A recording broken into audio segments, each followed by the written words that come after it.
हमारी हालत ये हो गई है कि हम अपनी गुफ्तगू का निशाना अगर किसी को बनाते हैं तो सिर्फ इनको। जहां 4 आदमी बैठेंगे, गुफ्तगू शुरू होगी, बीच में आलिम, मौलवी, इमाम की बुराई जरूर होगी। और मैं अल्लाह की कसम खा के कहता हूं, मैं तो खैर अपने आप को उनमें नहीं पाता, मैं बहुत बुरा आदमी हूं। मंदानम के मनानम, हर शख्स अपने बारे में बहुत बेहतर जानता है कि वो क्या है, मगर मैं इन उलमा के बारे में जिम्मेदारी के साथ कह रहा हूं, खुदा की कसम जमीन के ऊपर ये बड़ी मुबारक जमात है, इंतहाई काबिल एहतराम जमात है। ये बहुत अच्छे लोग हैं, ये बहुत काबिल एहतराम लोग हैं, मगर ये अफसोस है और अलमिया है आज के दौर का कि हम अपनी तनकीद का निशाना सिर्फ इन्हें बनाते हैं। और एक बात बताऊं मैं आपको, जितनी कर्री नजर तुम मस्जिद के इमाम पे रखते हो, जितनी टाइट निगाह तुम एक आलिम पे रखते हो, जितनी गौर से तुम इन हुफ्फाज और कुर्रा को देखते हो, काश इतनी कर्री नजर से तुम अपने बच्चों को देखने लग जाओ। तुम अपने बच्चों को इतनी कर्री निगाह रखो उन पर। खुदा की कसम, मैं गारंटी के साथ कह के जा रहा हूं, मेरी कौम का कोई बच्चा बिगड़ नहीं सकेगा, हमारा कोई बच्चा गलत रास्ता नहीं इख्तियार कर सकेगा। मगर हम अपनी निगाह रखते हैं तो मस्जिद के इमाम पर, इसका पैजामा कैसा है, इसका कॉलर कैसा है, ये चलता कैसे है। तुमने इनकी सुबह देखी है, तुमने इनकी शामें देखी है, तुमने इनका चलना फिरना देखा है। मैं गारंटी के साथ कह के जा रहा हूं, तुमने इनको दिन के उजाले में देखा है। ये जो नन्हे नन्हे बच्चे कुरान पाक के 30 पारों को अपने सीने में जमा करके कौम की खिदमत के लिए तैयार करके दिए जा रहे हैं, तुमने इनकी वो रातें नहीं देखी, तुमने इनके वो वक्त नहीं देखे जब पूरा आलम, पूरी दुनिया सर्दी के वक्त में लिहाफ में मुंह दबाकर सो रही होती है। ऐसे आलम में कभी मदरसे की 4 दीवारी में अंदर झांक के देख लेते, यही लोग होते हैं जो मदरसे की टूटी चटाई पर बैठ के अल्लाह के कुरान की तिलावत कर रहे होते हैं। नारे तकबीर, नारे रिसालत, उलमा अहले सुन्नत, यही होते हैं वो। अरे मियां, तुम उस मस्जिद के इमाम की बुराई करते हो,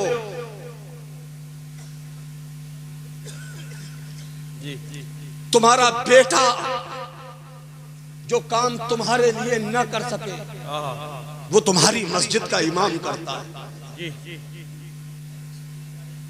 अरे हमारे जिस दिन दम निकल जाएंगे ना, ये आंखें हमारी बंद हो जाएंगी, सांसें टूट जाएंगी, जनाजा पड़ा होगा, तुम्हारे बेटे तुम्हारे लिए कफन बाद में लाएंगे, पहले तुम्हारी बैंक की किताब तलाश करेंगे। आपकी जायदाद बांटने की बात होगी, मगर इस मस्जिद के इमाम से पूछो, जब इनके पास मस्जिद में खबर जाएगी कि मेरा फुला मुक्तदी अल्लाह को प्यारा हो गया, तो तुम्हारे बेटे ने दुआ नहीं की, तुम्हारे बच्चों ने दुआएं नहीं की। ये मस्जिद का इमाम नमाज पढ़ाकर मुसल्ले पे बैठकर अल्लाह की बारगाह में हाथ उठाकर तुम्हारे लिए दुआ करता है, ए अल्लाह मेरा फुला भाई इस दुनिया से चला गया, तू उस भाई की मगफिरत फरमा दे। ये दुआ करते हैं। और हम इन्हीं की बुराई, इन्हीं में आए, क्योंकि दुनिया में सबसे बुरे लोग यही हैं, नहीं ना? फिर कितने काम के हैं ये लोग, गौर किया है कि बच्चा पैदा हुआ आपके यहां, कान में अजान कौन पड़ेगा? मस्जिद का इमाम।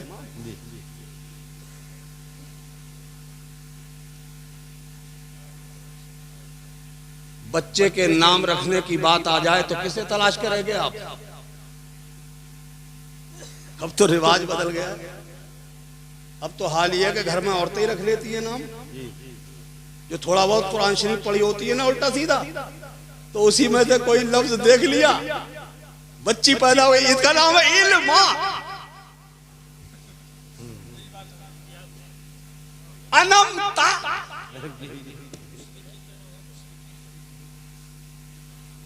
चूंकि शऊर तो है नहीं, लड़का पैदा हो गया उसका नाम रख दिया मुशरिकीन। पता ही नहीं है, इल्म नहीं है। पहले हमारे यहां ये रिवाज था कि अल्लाह बेटा देता या बेटी, लोग अपनी मस्जिद के इमाम के पास, अपने आलिम साहब के पास आते थे और पूछते थे, हजरत मेरे बच्चे का एक अच्छा सा नाम रख दो। अब या तो हम बहुत शॉर्टकट नाम ढूंढते, बहुत मुख्तसर से नाम, हजरत मुख्तसर सा बताइए, छोटा नाम। क्यों? नाम में क्या रखा है? अल्लाह के नबी ने फरमाया, अल्लाह तुम्हें बेटा दे तो तुम उसका नाम मेरे नाम पे रखो। अल्लाह, सुभान अल्लाह, सुभान अल्लाह। उसका नाम मोहम्मद रखो, उसका नाम अहमद रखो।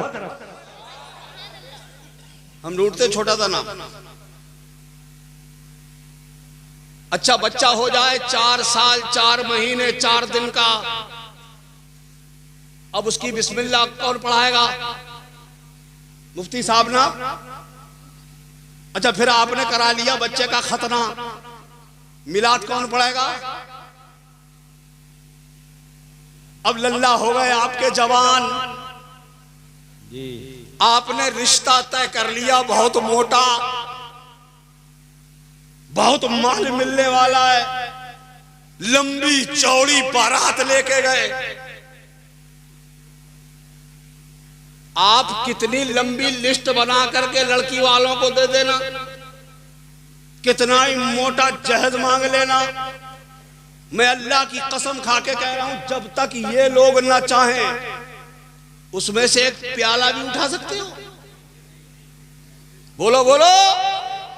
नहीं ना, यही कहेंगे तब उठा सकोगे, वरना वो कैसे? चूंकि निकाह पढ़ाएंगे,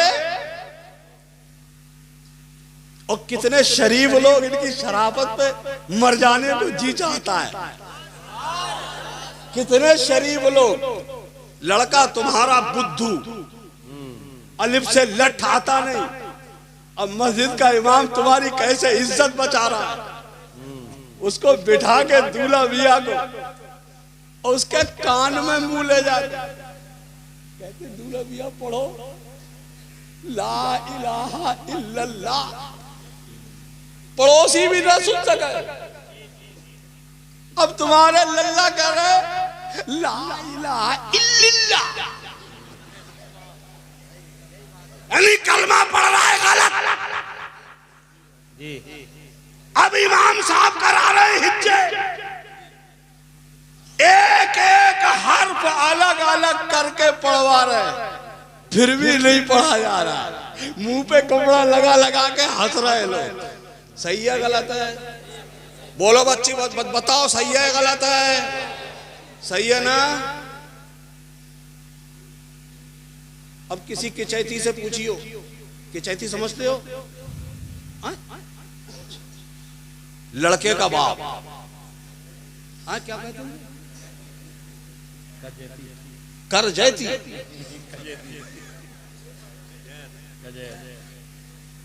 वो जो भी कहते, उससे पूछना भाई इतना मोटा जहेज क्यों मांगा था,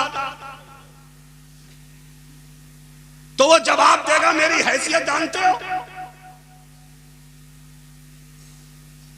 अगर मेरे बेटे को मेरी औकात के मुताबिक, मेरी हैसियत के लायक अगर जहेज नहीं मिलता तो मेरी समाज में नाक कट जाती। यही कहता ना, ये सोच बन गई है हमारी आज। और यही वजह है, ए मुसलमानों को तुम शादियों के नाम पे लाखों रुपए में आग लगा रहे हो। शादियों के नाम पे तुम हराम की नालियों में बहा रहे हो अपने लाखों करोड़ों रुपए। ये बहुत बहुत मोटी शादियां करने वालों, और खास तौर से वो लोग जिनके जिस्म पे पैसे की थोड़ी सी चर्बी जम गई है, वो सबसे पहले दीन का मजाक उड़ा रहा है। पहचान मुसलमान। शादी किस चीज का नाम है? शादी के जरिए से दो अजनबी मिलते हैं, दो अजनबियों का मिलन होता है। अब जब दो अजनबी मिले, कोई जरूरी नहीं कि उनके दिल भी मिलेंगे।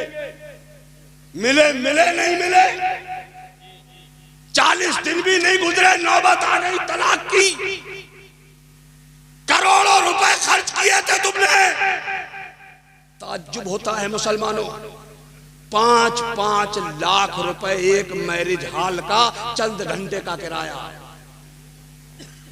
10-10 लाख रुपए तुम किराए में फूकते हो चंद मिनट की वाहवाही के लिए। ए मेरे इस्लामी भाई, कभी एक लम्हे के लिए गौर किया होता? तुमने करोड़ रुपए बेटे की शादी में उड़ाए थे, शादी टूट गई, करोड़ रुपए में आग लग गई। काश तुमने उस पैसे को बचा के रखा होता, शादी को सादा तरीके से कर लिया होता, और वो पैसा तुम अपनी कौम के काम लाते। उस पैसे से तुम अपने बच्चों के लिए मदरसे बनवाते, उस पैसे से तुम अपनी कौम का भला करते, गरीबों की बेटियों के निकाह करते, तुम अपने बच्चों के लिए स्कूल और कॉलेज बनवाते, तुम अपनी कौम की बेटियों के लिए गर्ल्स कॉलेज का इंतजाम करते, दुनियावी तालीम का इंतजाम करते, ताकि तुम्हारी बेटी अगर LLB करने जाती, MBBS करने जाती, तुम्हारी बेटी MS करने जाती, तुम्हारी बेटी अगर डॉक्टर बनने जाती तो उसे खैरों के यहाँ नहीं जाना पड़ता। तुम्हारी बेटी अगर डॉक्टर भी बन के निकलती, उस पैसे को तुमने इन उलमा के हवाले करके ऐसा स्कूल बनवाया होता जिस स्कूल पे कुरान का साया होता। अल्लाह अकबर, या रसूलुल्लाह, जिंदाबाद जिंदाबाद। नहीं किया तुमने ये काम। आज हमें बहुत सारे लोग मिलते हैं, हजरत मेरी बेटी LLB कर रही है, मेरी बेटी डॉक्टर की पढ़ाई कर रही है। कहाँ है? फला शहर में। ऐसा थोड़े दिन के पता चला फिर वो चली गई किसी और के संग। क्यों? कलेजे में आग लगती है मुसलमान, दिल फटता है जब कोई मेरी मुसलमान की बेटी किसी खैर के बिस्तर को गर्म कर रही होती। कलेजे में आग, खून के आंसू आते हैं। ये इंतजाम कब किया तुमने?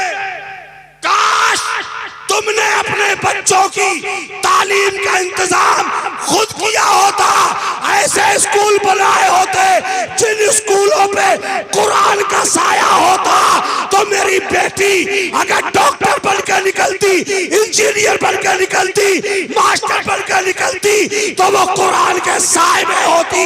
दुनिया की कोई ताकत उसका पैर फिसला नहीं सकता था। नारे तकबीर, नारे रिसाला, उलमा अहले सुन्नत। नहीं किया आपने वो काम, ये करना पड़ेगा अब तुम्हें। इन मदरसों का मजाक उड़ा रहे हो तुम। क्यों? नहीं समझा? पूरी दुनिया को ने टारगेट किया है सिर्फ मदरसों को, सिर्फ मदरसों को निशाना। क्यों भाई? कॉलेज पे किसी का निशाना नहीं, स्कूल पे किसी का निशाना नहीं, सिर्फ मदरसों पर। दुनिया समझ गई है ये जो दाढ़ियां सलामत हैं चेहरों पे, ये सरों पे टोपियां सलामत, मस्जिदों के मीनारे सलामत, मस्जिद का मुसल्ला सलामत है, तो इन्हीं मदरसों की वजह से, इन्हीं मदरसों की देन है, इन्हीं मदरसों ने बचा के रखा है। मगर मेरी कौम इस मदरसे को नजरअंदाज कर रही है।